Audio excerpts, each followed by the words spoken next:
this in the way right here? I'm Ann Bodman from the Big Read Committee that brought us Maynard. And I want to welcome you all, and I have to thank all the sponsors that made this possible. The Sturgis Area Arts Council, Sturgis Library, the Chamber of Commerce and Visitors Bureau, the Center for the Arts, AARP of South Dakota, City of Sturgis, Meade County Times Tribune, Home Slice Group, Big 81 Ranch Radio KBHB, Meade School District, the South Dakota Humanities Council, the Festival of Books, the First Interstate Bank, Meade Post 33, VFW Post 2730, Vietnam Veterans of America, Piedmont Valley Library, the Meade County, Meade County, South Dakota Public Broadcasting, Sturgis Photo and Gifts, Clover Charitable Fund, Department of the Military, State of South Dakota, and the South Dakota Department of Veterans Affairs, and Stan Adelstein of Rapid City. And without all those sponsors, we wouldn't have been able to have this 6 weeks of programs about Vietnam and about all veterans. And just a few are coming up. For those of you who can make it, we have one last book discussion about The Things They Carried by Tim O'Brien. It's a fictional memoir of his time in Vietnam, and that is Tuesday, November 7th at the Motorcycle Museum at 5 o'clock. And everyone's invited, whether you've read it or not. When is that date again? Tuesday, November 7th, this coming Tuesday, at the Motorcycle Museum. Do you have a pamphlet? I guess we don't have this. It's on the internet, SturgisBigRead.com. This is the last week. On Friday, if you want to come to the middle school, they're having a recognition for veterans at 2 o'clock. And on Saturday, we're having our closing ceremony at the Vets Club here in Sturgis, 868 Main Street. And Larry Zimmerman, the South Dakota Secretary of Military and Veterans Affairs, will speak at 10 o'clock. Then there'll be a rifle volley, and then there'll be a chili feed. So we hope we see all of you. And these big pamphlets, packets of information about Agent Orange, or now there's a lot of them in the back, and other materials that you can get. Coffee, cookies, bathrooms across the hall, and we hope you'll fill out an evaluation when you leave, so we know how to make this better next time. And here's Maynard, and why don't you introduce yourself? I've talked enough. Well, thank you so much for having us here. We're glad you could come. Good. I know there's been a lot of work put into putting this together, and we definitely want to thank also John Price, right there in the white, who put a lot of work into it. Him and I talked on the phone, and I don't turn down a town hall meeting because it's important. Do we need the mic or not? Yes. Yep. Yeah, okay. Okay, you got it. My name is Maynard Kaderlik, and Jim Meyer. Jim and I are two of the three people from the Minnesota State Council with Vietnam Veterans of America that do the town hall meetings. And so Jim and I ventured over here. Took us 10 hours, but we got here, and the weather was good, so it was good. And so this is number 42 in the Midwest that we've done since 2012. We travel on the ground. Sometimes they think we should take an airplane, but we do travel on the ground, and so we don't do PowerPoints because everything comes from the heart. Because it came home to roost for me and my family, Jim's, and so many other Vietnam veterans. And so I served in the United States Navy from 1966 to 1970. I served a couple of years off the coast, plane guard and down pilots. Then I served a year up in the rivers, a brown water sailor. And I had 3 years, 8 months, 21 days in, but who was counting? And then I left. And so I was exposed to Agent Orange, probably more so in the rivers because we drank the water and bathed in it and everything else. And so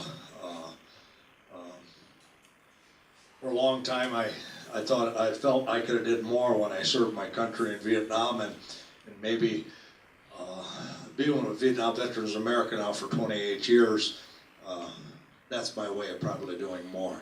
And so I've been with them 28 years. I was state council president in Minnesota for 10 years. I had a 4-year relief in between the 4 and the 6 years, and was very much involved with the POWMI issue early on. And so now, because it came home to roost in me and my family, the Agent Orange issue has been a big thing. And when I go into DC for board meetings, Moki Porter, and I always mention Moki's name because she's the one that lit the fuse on this issue. She's communication director for Vietnam Veterans America. And Moki and I talked, and we talked about what is going on in my life and my family's life. And so they had their first ever Agent Orange Town Hall meeting at our national convention in Louisville, Kentucky in '09. And I was the first one that got the mic handed to give my testimony, and I did. And it was difficult for a lot of people, and today it'll be difficult too, to give testimony of what's happening to your children and grandchildren. And it's just something, we need your testimony to keep the push on, to have our children taken care of. And as we move along, I'll tell you what we've done thus far. Like I said, Jim Meyer, he's from Northfield, he lives close to me. And so we ventured on over here Friday, and we got in here, and we had great accommodations, and everybody sure was glad to see us, and I was hoping the weather would turn on us, because you never know, especially in Minnesota. Again, I want to thank John and John Price of Chapter 1039, and everybody involved for having us here.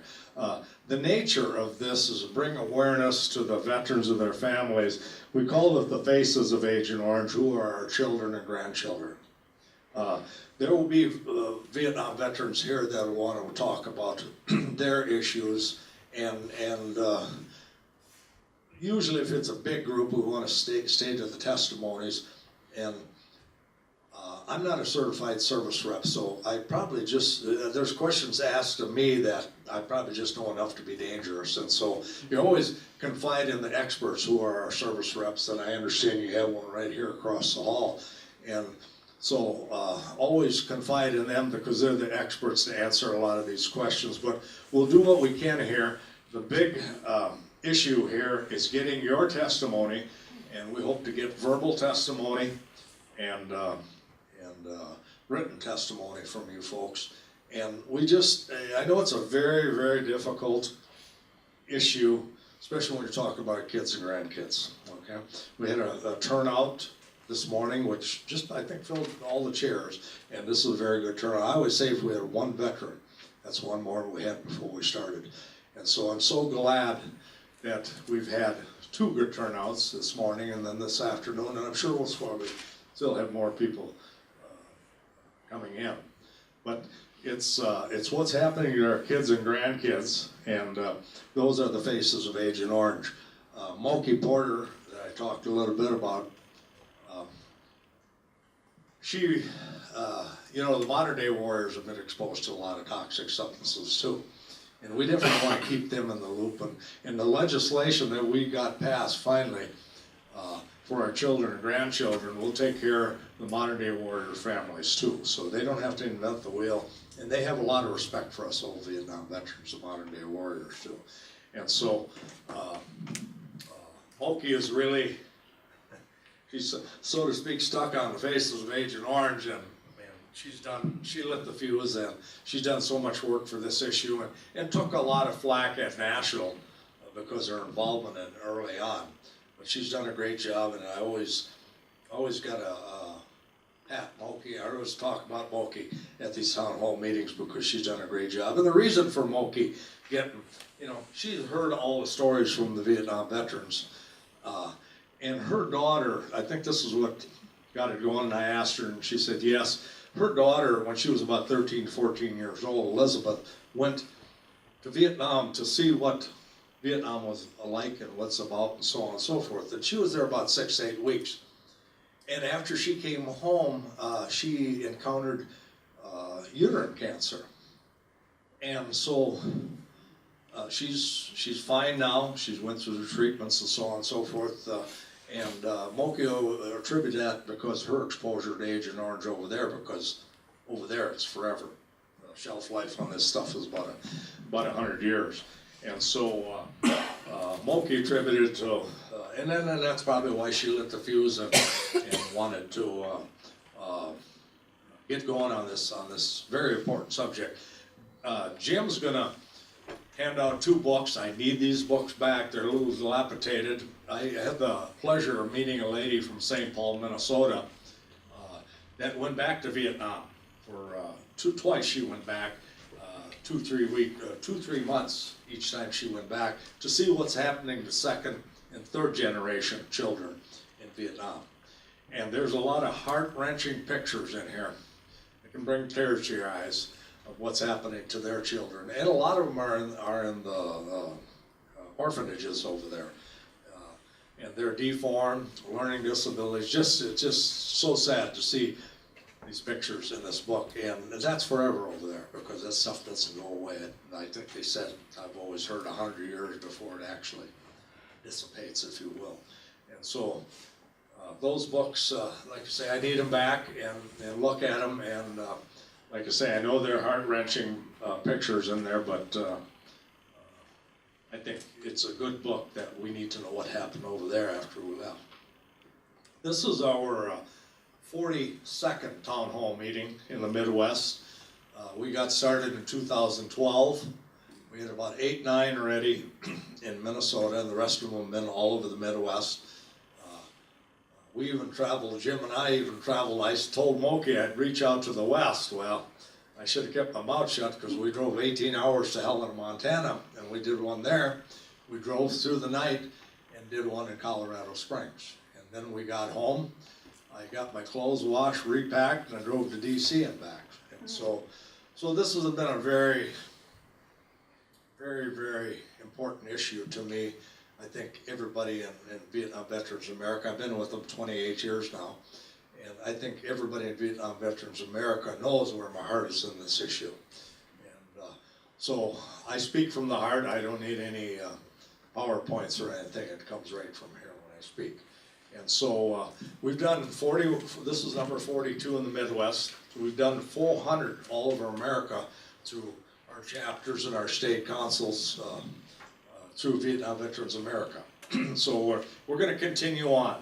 Even though the kids' legislation passed, we're going to continue on because we need to continue to educate the veterans and their families that, in our opinion, what's happened to their kids and grandkids is not a coincidence. Okay, that's our opinion, and that's why we pushed so hard. It took us 8 years to pass this legislation, but we didn't give up. We persevered, and we finally got it passed.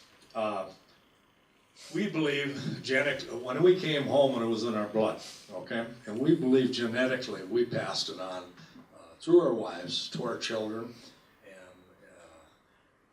and on to our grandchildren, and in some instances we're seeing in the great-grands. And we think it's going to go several generations before it's purged out. So it's some of the deadliest dioxin that we carried in our body home. We carried it in our blood when we came home. We passed it, we believe genetically we passed it on to our wives, to our children, and now we're seeing the grandchildren and great-grandchildren. And it was some of the deadliest dioxin you could have in your body. A mixture of 2,4-D, 2,4,5-T, which made the 2,3,7,8, which is the deadly dioxin that was in our blood, is now passed on to our tissues. It's something that'll be in us forever, and we don't know when that bomb will go off.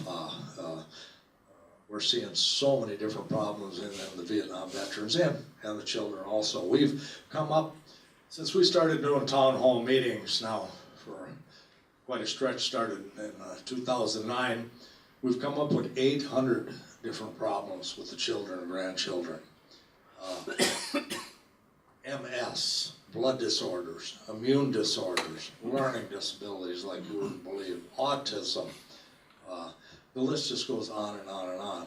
And one important question I ask, and I heard it in the morning session, Nothing in the Family History, is that's a question I ask anything in the family history. And we've seen a lot of veterans and families from all the town hall meetings we've done in the Midwest, and the answer's always been no. And so I tell people, I'm not a scientist by any means, but I have good common sense, and that tells me it's got to be this toxic stuff that we were exposed to, not only in Vietnam, they used it all over the world, and on all the bases, the perimeters in the United States, Thailand, Okinawa, Guam, so many other places. So you didn't even have to be in Vietnam to be exposed to Agent Orange. And so it's some of the most toxic dioxin that one could carry in their bodies, and we carry it now, and like I say, you never know when that bomb is going to go off. And also in the children, we never know. One particular one, the state president from Wisconsin, his son was, this happened a few years ago, he came down, and Jim knows the what it was he came down with. Some brain virus is all I know. I don't know the name for it, but yeah. And he was what, 38 years old, 40 years old? About 40, yeah. And then his dad asked the doctor, is it possible, I'm a Vietnam veteran, is it possible that it happened because of my exposure to Agent Orange? Of course, you got the deer eye in the headlights there from the doctors, because so many doctors don't know what Agent Orange is. And that being said, it's all of our jobs to educate the clinics, the hospitals, even the VA hospitals. You know, so many people, I think it would help tremendously for the doctors to do their diagnosis if they knew that you were exposed to this deadly dioxin that we were exposed to in Vietnam and other areas. And so we need to educate the public because they don't know Agent Orange from Naval Orange. And so we need to educate the public, and it's all our jobs to do that as veterans and as citizens of this country, and educate them that what it was used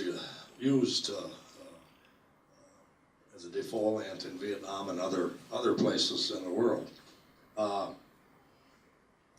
going to basically read the legislation. We fought for 8 years to get past the legislation for the children. We won the battle December of 16. Now it is signed into law, and it's we're keeping an eye on the VA, trying to push them along, keep this legislation or law. September 7th of this year, 2 months ago, National Academy of Sciences, Medicine, and Engineering came into Minnesota, and I got the heads up that they're coming into Minnesota. So what they wanted was any research that has been done, Congress had taxed them to help the VA with more research to move the legislation or the law along. And so we brought information, and we had about 14, 15 people. Some were Vietnam vets, came and spoke. And of course I gave them my opinions and so on and so forth. And Moki brought a lot of research information for them. And so the ball, so to speak, is rolling. It never rolls too fast in the government, and but we got to keep it moving so we actually see some results out of the legislation. And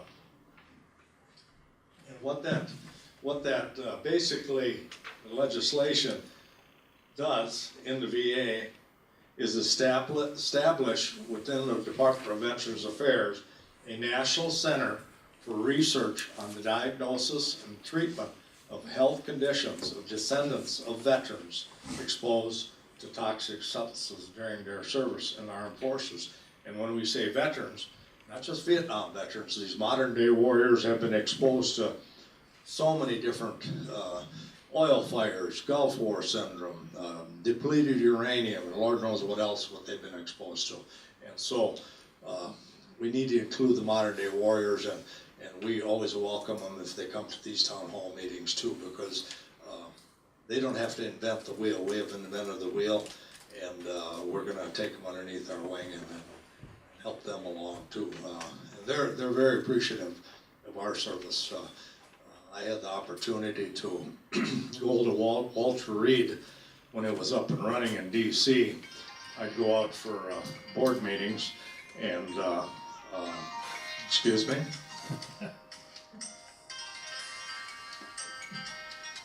Not important, sorry.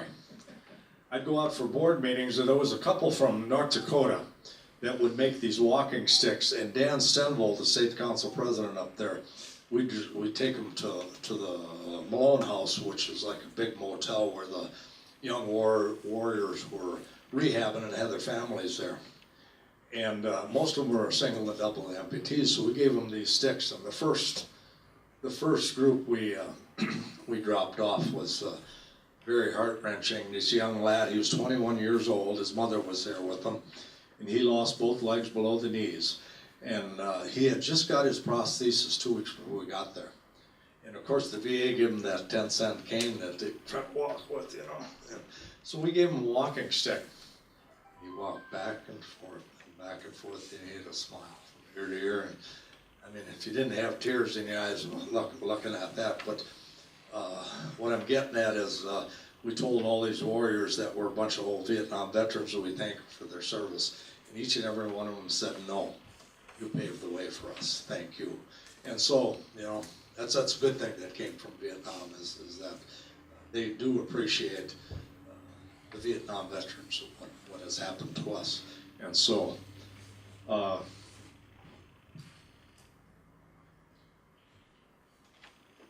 pictures in back, those are some victims of Agent Orange. They're my children, they're my grandchildren, and I will give my testimony towards the end of my talk about what's happened to them and what's happened to me and so on and so forth. We understand that Vietnam veterans are having a lot of problems too, and so we're working for the Vietnam veterans and for the children too. And I failed to let you know, not that it's real important, but I was asked 2 years ago and re-asked again a couple months ago to chair the Agent Orange Committee Chair for Vietnam Veterans America on the national level. So I, instead of busy, I put on there, now real busy, but that's okay. That's where my heart is, and I think a lot of people that know me know where my heart is in this issue, and we're just going to continue on, and we're going to continue on trying to get more research for the Vietnam veterans and continue on, hopefully get more presumptives that are needed. And so we'll continue on and work on all the issues. I just want to highlight on the Camp Lejeune thing. Camp Lejeune initially came out with 15 problems out of the tainted water that was at Camp Lejeune. And then what they did is 7 of the 15 can be service connected, and the other 8 you can go to the VA and get taken care of. Now, to get a better clarification on that, do see your veteran service representative. I understand you have the county one here across the hall from us, and they're the experts. I know enough sometimes just to be dangerous. I'm not a certified service rep, but I have a lot of knowledge on Agent Orange and so on and so forth, but they're the experts, so I don't like to give out any information that might not be true, but they are the experts. So always talk to your, whether it's county service rep, VFW, American Legion, whoever, keep them in mind. So that's what's happening on Camp Lejeune. I was very disappointed to find out just the Blue Water Navy legislation, they've been working on that a long time, and I believe those people were exposed to Agent Orange that served off the coast. I love the Australians, and I don't know how they did it, but they put dye in the Mekong over there, and it went 16 to 20 miles out to sea. So were they exposed, especially during the monsoons? Anybody got next to the rivers were pretty good out to the Tonkin Gulf. And so the disappointment was 2 days ago, November 2nd, they had 9 different pieces of legislation. One was the Blue Water Navy legislation, and they put a price tag on it, $1.1 billion, okay? So that was what the markup was about. But the sad part is they moved the 8 of the pieces of legislation forward and they tabled the Blue Water Navy legislation. And I was pretty upset about that. And that's not right, because a lot of these guys have been waiting 30, 40, 50 years to get this, be service connected, because they're coming down with the same stuff that any of us served in country with, you know? And so I don't think it's just a coincidence that they're coming down with all these different problems that we all have. And so that was a disappointment that they tabled it. It's just gonna take more work. And it's all about money, we know that. And you and I didn't cause the 22 trillion debt in this country. But it's always about money. That's what they look at in DC. But I called every committee member on that panel, on that committee, and I told them, I says, you know, this is long overdue. These guys have been out of there for 40, 50 years, and you need to take care of them. They're coming down with the same stuff any of us are coming down with. And of course, they said, well, we'll pass that on to the committee member. Staffers always answer the phone when you call DC. And so it was quite a disappointment that it was tabled. 1 out of 9 was tabled, the rest of them moved forward. So that was a disappointment, and disappointment to a lot of blue water sailors. But we're going to continue on fighting. We've done many call-in days for legislation. We've had a lot of success with the call-in days, and we had recently two call-in days for the Blue Water Navy legislation, and we thought maybe it'd get pushed over the hump, but it didn't make it because they tabled it. So we're going to continue on. I'm sure Commander Wells, he's a retired Navy commander, he's an attorney now who's been leading that group, and I'm sure he's quite upset with what happened. But we can't give up. It's just like our kids' legislation. It took us 8 years to get it passed, but perseverance did pay off. Another thing I want to say, and Jim's going to correct me if I forget, is so many veterans at all these town hall meetings that we were at blame themselves what happened to their children and grandchildren. You know, we beat up on ourselves a lot over the years, and you can't blame yourself. It was the U.S. government. We had no idea that stuff was that bad and the long-term effects. And so I just want you to know, don't beat up on yourself. It isn't your fault. It was the U.S. government. And I had a guy in Rochester, Minnesota, just break down in tears and said, I can't help but blame myself. And I says, you can't do it. Just can't. It wasn't your fault. And so please don't do that. And one other thing I like to say too is I love to see the ladies come to these town hall meetings, because if anybody knows children, it's the mothers and the grandmothers. Okay, us men say, he's just being a boy, you know. But the ladies know, and like with my Josh, I thought he was just being 100% boy, but he did have some problems too, with severe learning disability. So again, thank you so much, ladies, for coming, because a lot of times you are the ones that will open up. It's difficult for the veteran, but please do. And when we get the testimony part, Jim and I are going to give our testimonies first, and then we'll open it up to you folks. And then we'll go over the paperwork we have in the back, some very, very important paperwork. But the sign-in sheet was there.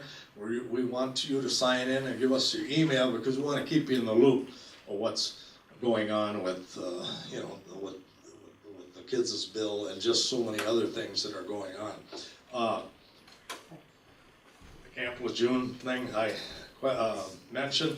The Agent Orange Act of 1991, the purpose of it was to do research for the veterans of their exposure to Agent Orange. So over the years, there have been a lot of research. There's about 14 presumptive on the list. And in your folder, this book is in there, and they're listed, okay? And so the Agent Orange Act expired, sunsetted in 2015. And we did get 2 extensions on it, and the Institute of Medicine did the last research. They came out March 10th of 16 with their report. But now Vietnam Veterans America is gonna, we haven't introduced it yet, but into legislation, the Toxic Wounds Act of 2017. So we have to reintroduce that to continue on doing legislation and research for the veterans, because we are dying at an alarming rate as we speak.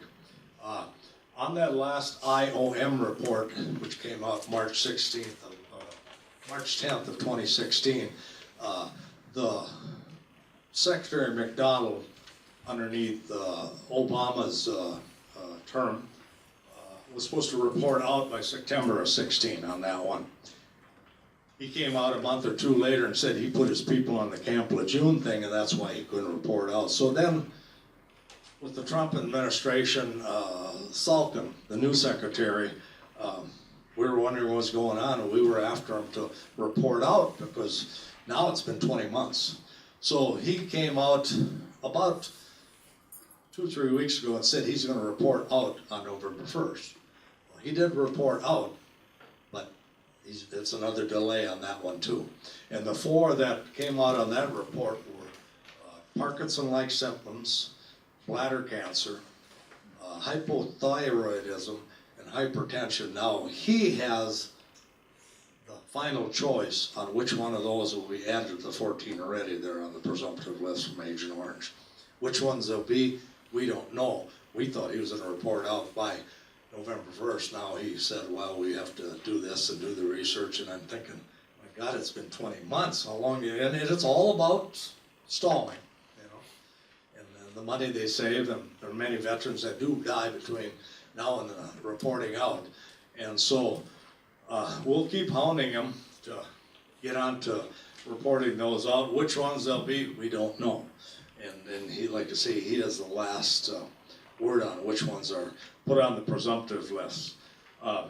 Another thing I want to mention too is even if you have something that is not on the presumptive list, let's say a cancer, a rare cancer or whatever, file,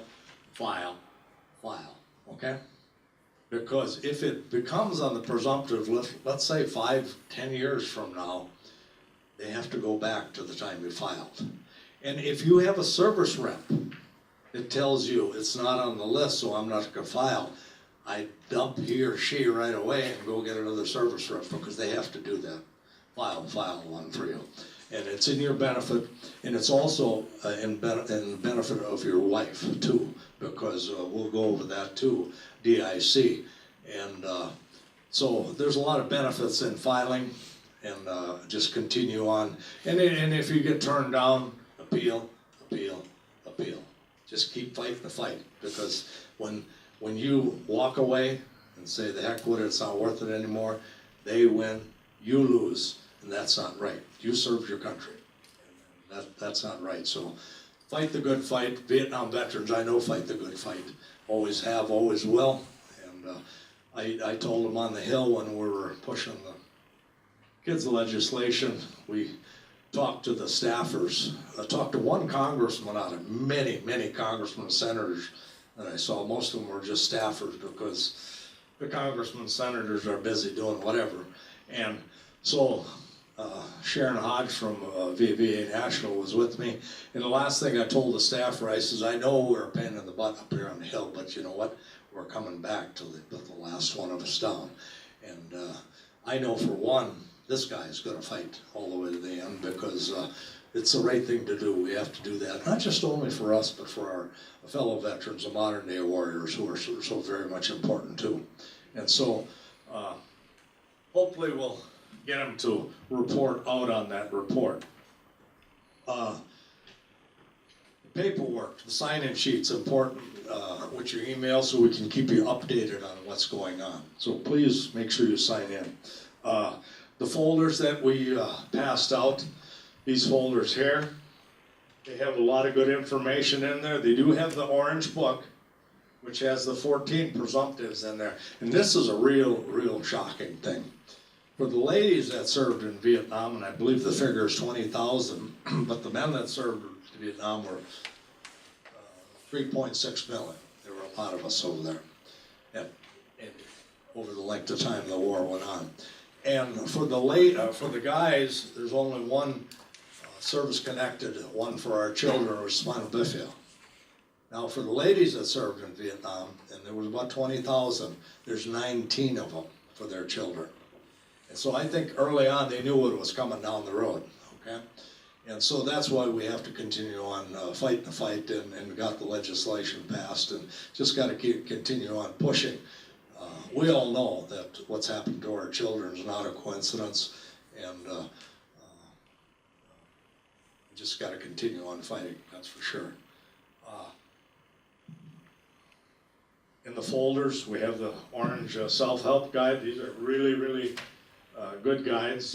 Vietnam veterans, a lot of veterans really like those. We got testimonies from veterans. Mine could even be in there, I don't know. They pack them for me in DC, so I don't know exactly what goes in. But these are testimonies from veterans that they're talking about what's happening to their children. So those are testimonies in there. We have a little trifold. Has your child or grandchild's health been affected by your military service? And the Moki's got a don't wait for an army to die communication report. That's from Moki. So there's a lot of good information in there. Agent Orange exposures, and so read up on that, take that home. If you know of somebody and you read through your folder, you know of a Vietnam veteran that has served, or even a modern day warrior, pass this on to them, because we need to just educate so many veterans on this issue. And you know, Agent Orange is probably the biggest one of all. Not saying that the modern day warriors exposures are not important, but I think what we're seeing with all the problems with our children and grandchildren, and when we come up with over 800 problems and nothing in the family history, got to be Agent Orange. And we can only pray that the modern day warrior families don't have to go through, our children don't have to go through the suffering that their children won't have to go through the suffering that our children have been going through for a long time. And so we've got to continue on spreading the word. Also, we have paperwork back there, and you're welcome to take it. And we have a written testimony form, and that form is this one here, and Moki's address is there. Moki is Communication Director at Vietnam Veterans America, and if you get them filled out today, we will send them in for you. If you don't, then please fill them out and send them in to that address. With that written testimony form, we need, so we can use your information, and it's not going to get leaked to anybody or anything like that. So we can use your information. We need the HEPA privacy release form, okay? We need that with your written testimony. And if you can't get them in today, Moki's address is on the bottom of the testimony form. And if you need an extra piece of paper, we just so happen to have that too, because sometimes there's a lot of problems. Now a real important piece of information back there, take what you need, is the official VA form 210304, application for benefits for certain children with disabilities born of Vietnam and certain Korean service veterans, okay? Now, what you have to do with these is our children are, I'm gonna say basically all over 18 years of age, okay? So they have to fill, any problems they have to fill that out, okay, for themselves. If they have children and they are under 18, which could be our grands, Mom and Dad has to fill it out for them, okay? And in some instances, we have some great-grandchildren that are having problems, and of course, their parents have to fill them out if they're under 18 years of age. These forms, and you can take them to the service rep, and they'll help you fill them out. I think they're pretty self-explanatory. Is you take these, you take them to your service rep, like the person that's here in this building, and tell them you want to file this to the VA, and they have to file it for you. It will come back denied, okay? It will come back denied. But these forms are to be archived in Denver, Colorado, at the VA facility there. And so do file these forms for your children, your grandchildren, great-grandchildren, although when they're under 18, it has to be mom and dad to fill out the paperwork. So take what you need. If you have 3, 4 grandchildren have problems, take 3, 4 of these forms, or your children, take as many as you need. Jim? Don't forget to say that when they go into the archives down in Denver, the reason they're going into the archives is when the VA starts doing the research on the presumption that our children and grandchildren have Agent Orange exposure. They'll take all of these out and they'll start using them for that research purposes, and that's why we want all those sent down there so that they can start researching it for us.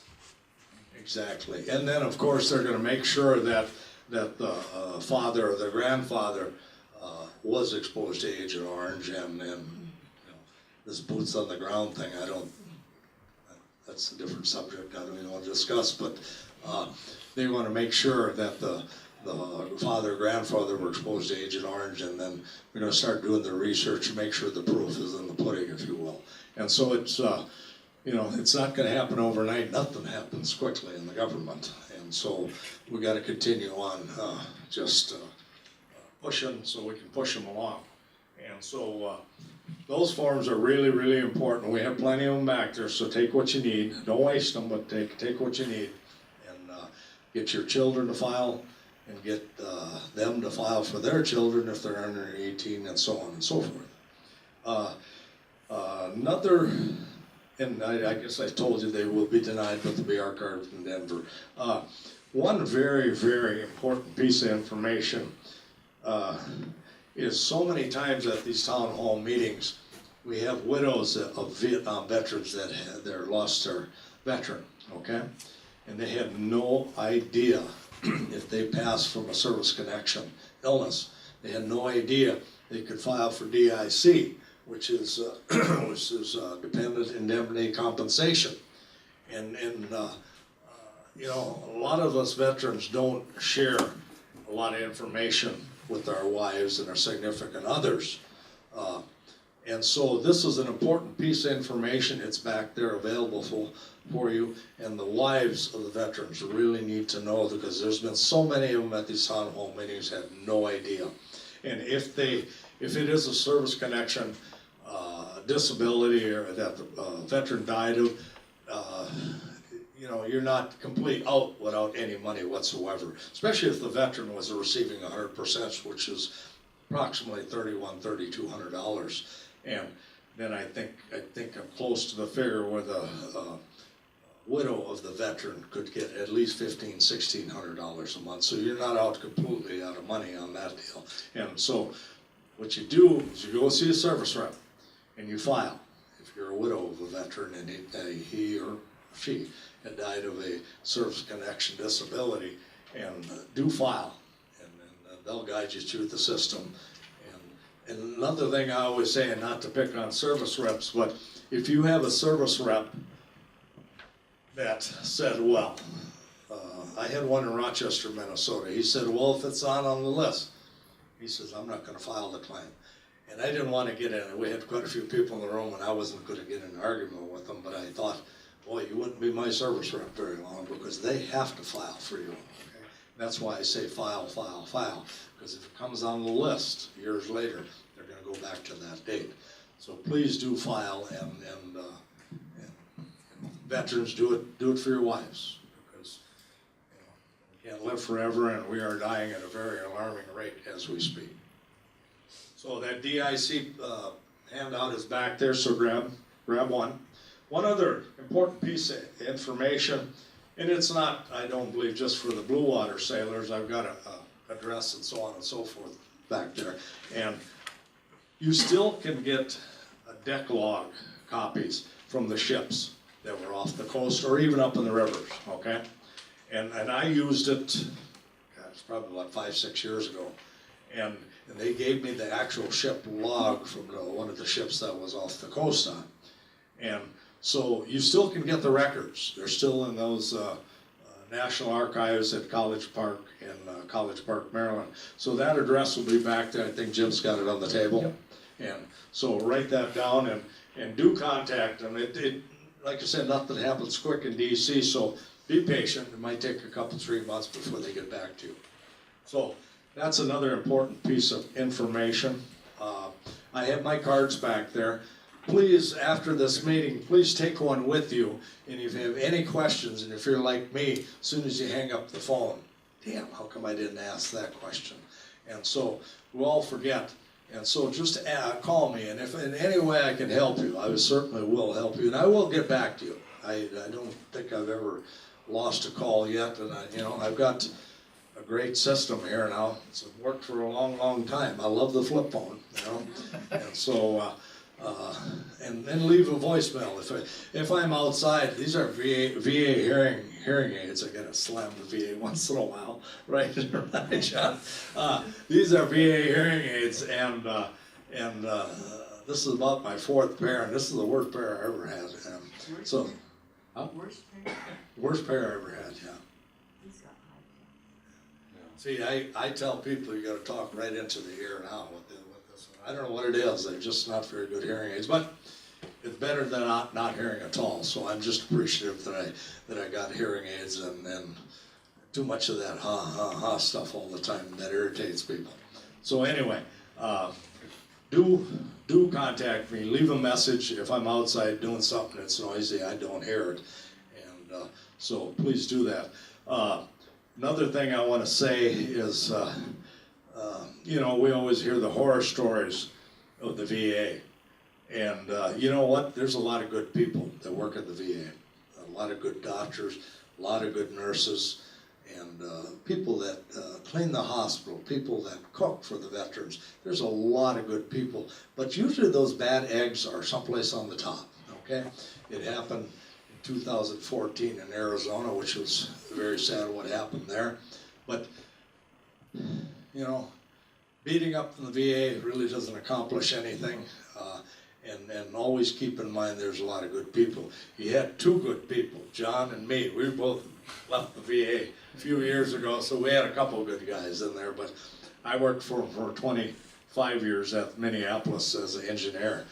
And I was a union steward, a safety rep, and a mediator. And I think they wanted to get my head on the stick, but I got out of there before I got the head. So 25 years, but I spoke my piece, and I firmly believe in freedom of speech, and I didn't back down from the director or anybody. And he'd see me, it was so funny, the long halls at the VA, he'd come out from the director's suite, and he knew I was coming up the hall, and he'd take the first doorway, right or left, to get away from me. So, anyway, I did my job, and I did it the right way, and so I retired in 2011, but keep in mind, there are really, really good people that work at the VA, and their heart's in the right place. It's just some of the bad apples that make it bad black eye for others. At this time, I'm going to go on with my testimony of what's happened in my family. Myself, I've had one of the presumptive cancers. My brother and I both served in Vietnam. We missed seeing each other by about 8-10 blocks in the Nang area. He's had a cancer. He's had a breast cancer. I had prostate cancer. And nothing was in the family history. No cancer whatsoever. So that's what's happened to my brother and I. And my brother got the double whammy because he came to Camp Lejeune and 2 tours in Vietnam. So he got it both ways there. And so with my children, my son was born in 1978, Joshua. He, that's why I love to have the ladies come, the mothers and the grandmothers, because they know children.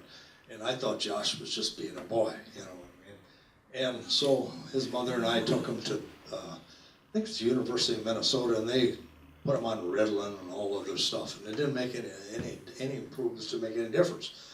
So they said that he's got to be mild or have a severe learning disability, and that really jumped out at me when I read the book, My Father, My Son. Admiral Zumwalt took over river operations in *68, and he had a son, Elmo, that died in '88 from 2 cancers that killed him, and he was on the Cam Peninsula in Vietnam.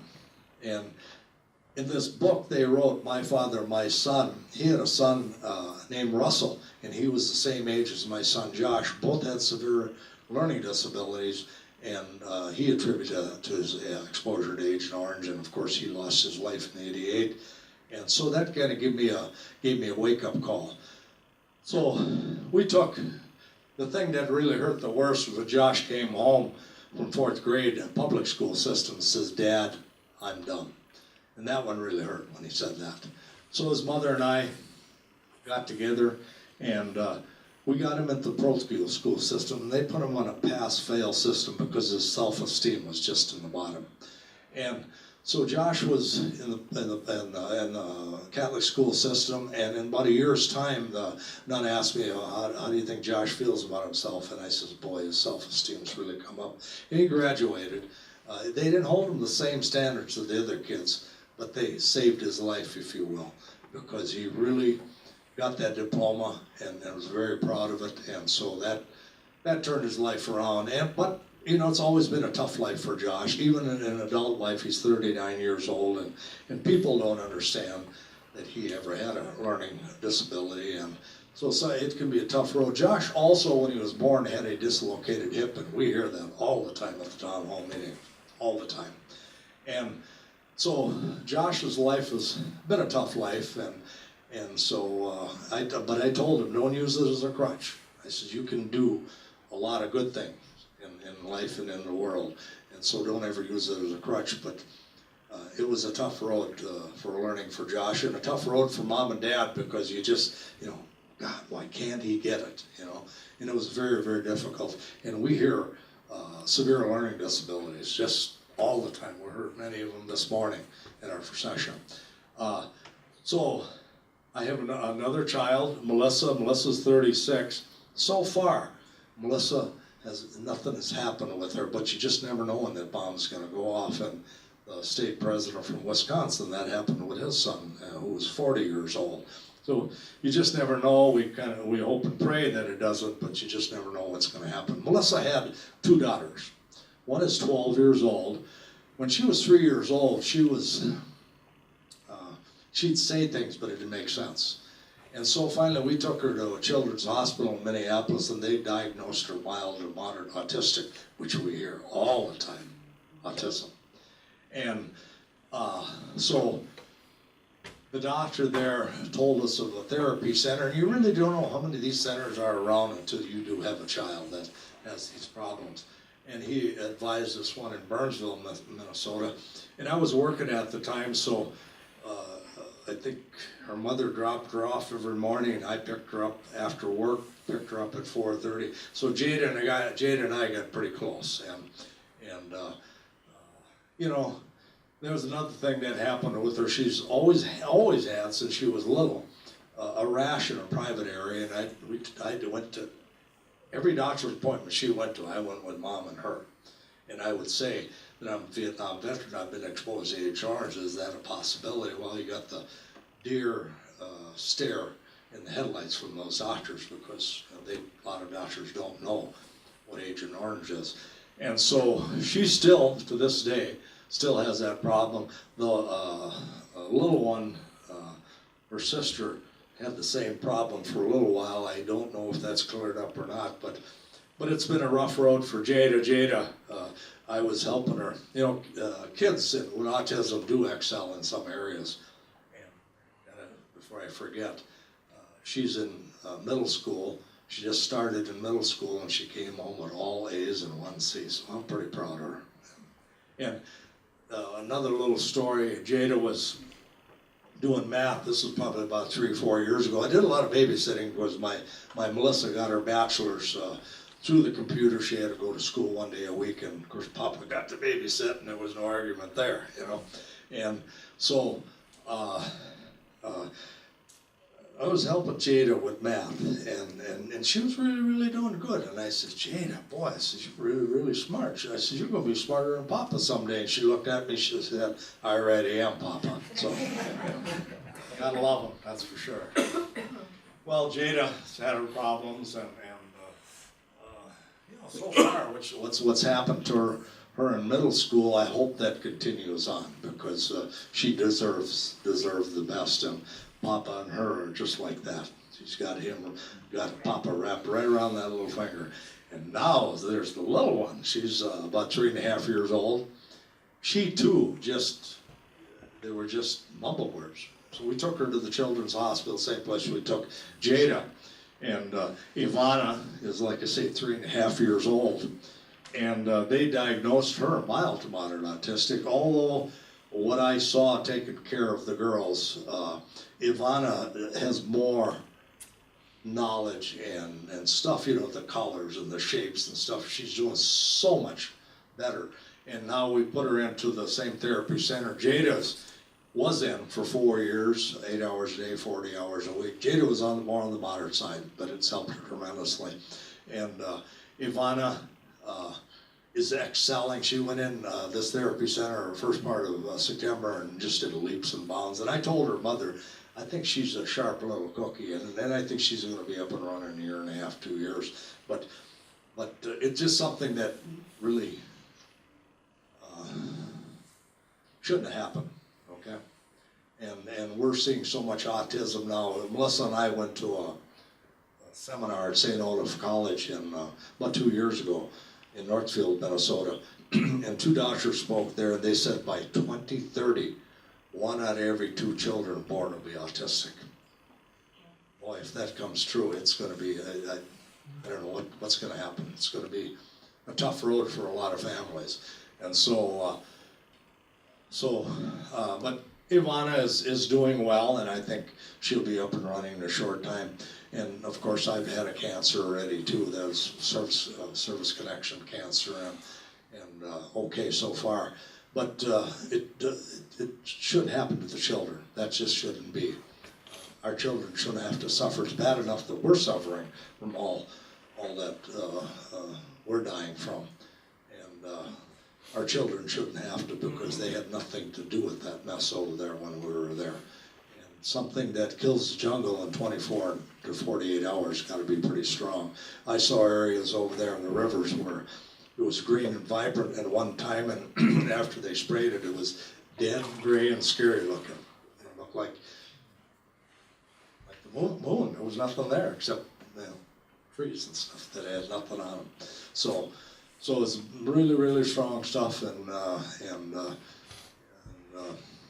it's one of the things all these years later. It showed up 30, 40 years later on us, but we'll continue on doing what we need to, not just for the children, but for the veterans too.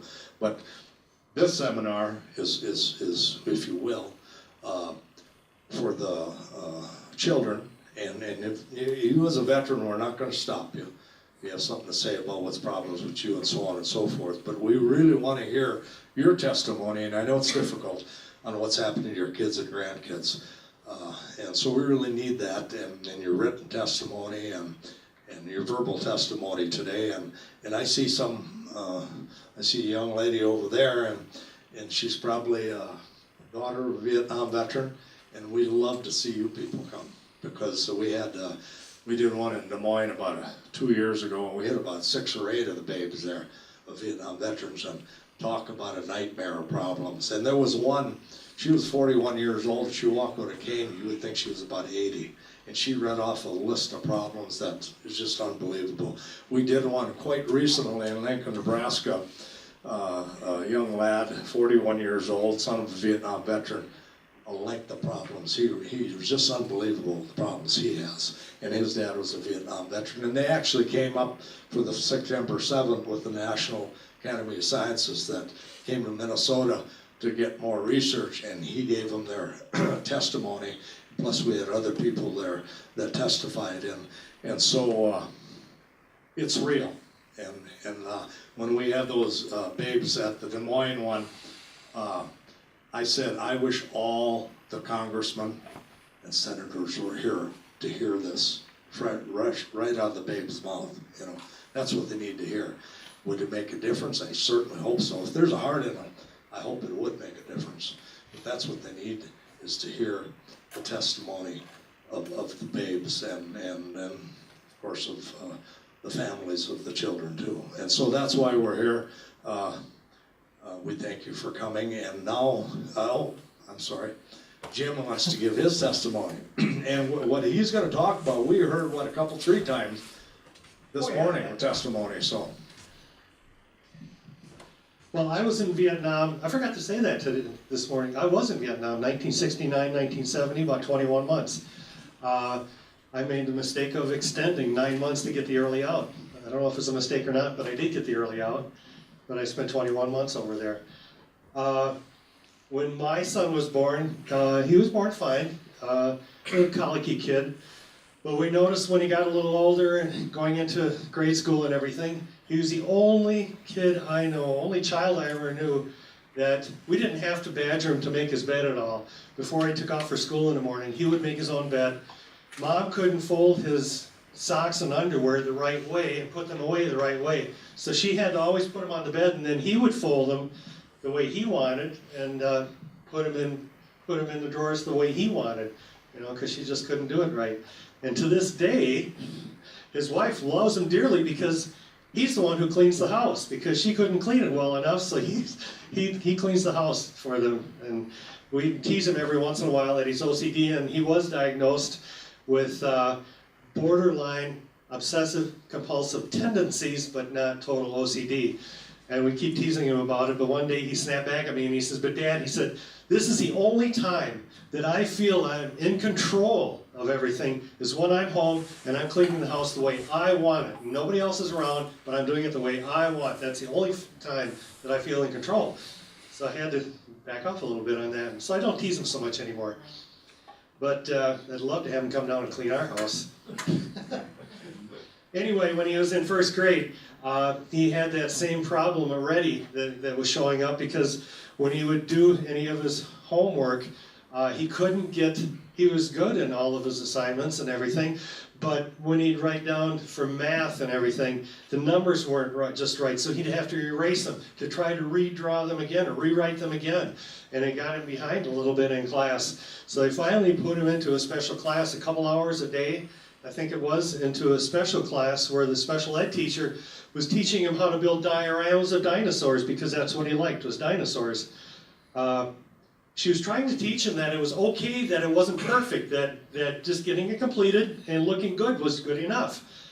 But after about a month or a month and a half of that, he was getting more stressed out because he was getting farther behind in the rest of his work in first grade. So he'd come home crying all the time. So I finally blew up and I went and yelled at the principal and the special ed teacher, and they decided to pull him out and put him back in regular class and skip the special ed class. He came to me several years later, and said, "Dad," he said, "I've never been so proud as when you came in and you told them, that I wanted to be back in that class." He said that I didn't need that. He said, "I was never so proud of you and of us then at that time." So that was kind of cool to hear it from him later.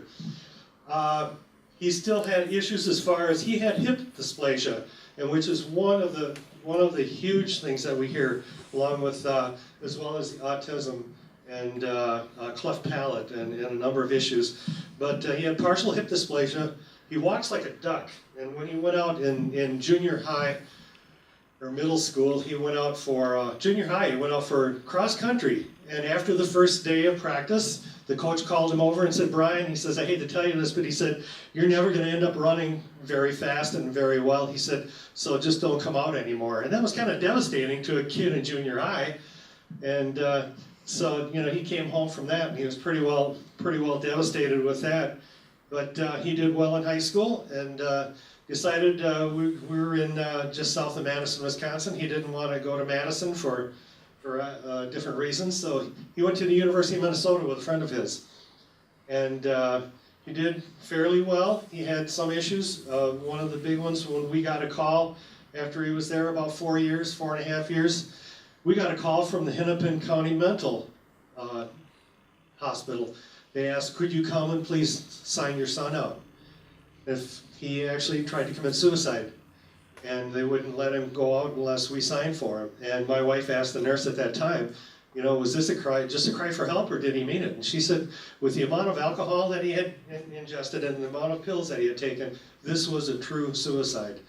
So we brought him home. He dropped out of college for a while, and he stayed with us for about 2 months, and then went back up to Minneapolis. because he actually started working part-time at the University of Minnesota Hospital. So he went back to his job and went back to school and went through a little therapy.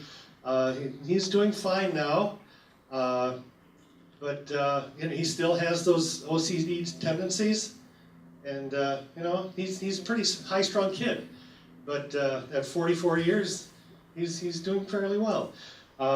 Got married a few years ago, about 4 years ago, and then we decided to move up to Minnesota because my wife didn't want to be the scary grandma that only saw the kids once, you know, twice, 3 times a year.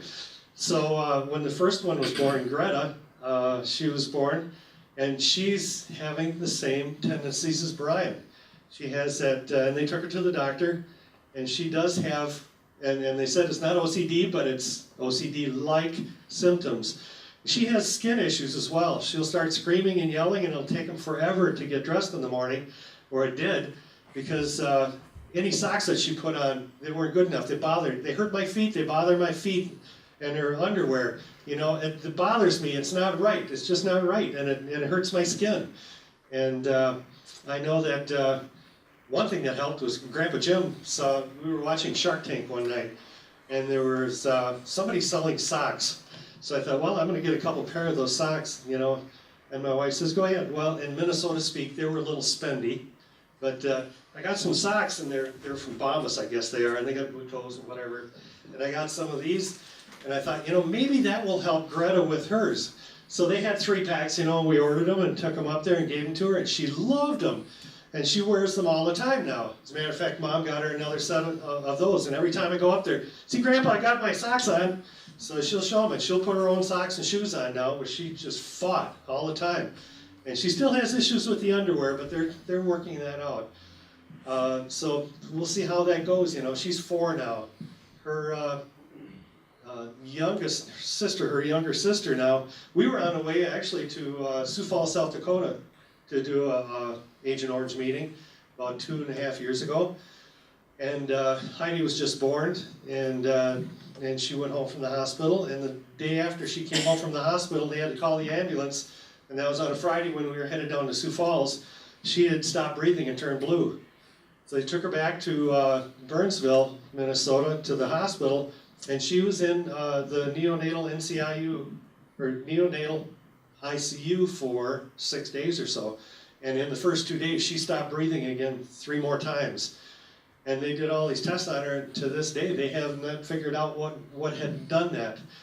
With all the testing, though, they did find out that she did have an issue with one heart valve, but they felt that she's going to outgrow that. But they monitor that fairly closely. And other than that, that little girl is doing fine, so hopefully she'll be fine. But yeah, I think, and I never really attributed any of this to my exposure to Agent Orange until I started helping Maynard do these things. And then I realized, you know, all the stuff that we went through with Brian, and now Greta having it as well, you know, that's just too coincidental, because nobody in my family or none of my cousins or anyone ever had any issues like this. So that's my story, and I'm sticking to it. Thank you. No, you mentioned. He's a good guy here, I'll tell you. The other individuals on the committee has been doctoring at the VA, and they wanted him to come back the day that we were going to come here. And so I thought, well, it's a little short notice, but I'll call Jim, and he cleared it with his wife, I'm sorry, and he rode along, and I'm very appreciative. Jim's come with me many times, and Bob has always, but I would have been talking to myself after 7 hours. I think it took 10 hours to get here, but I've been talking to myself. But I thank Jim. He does a great job.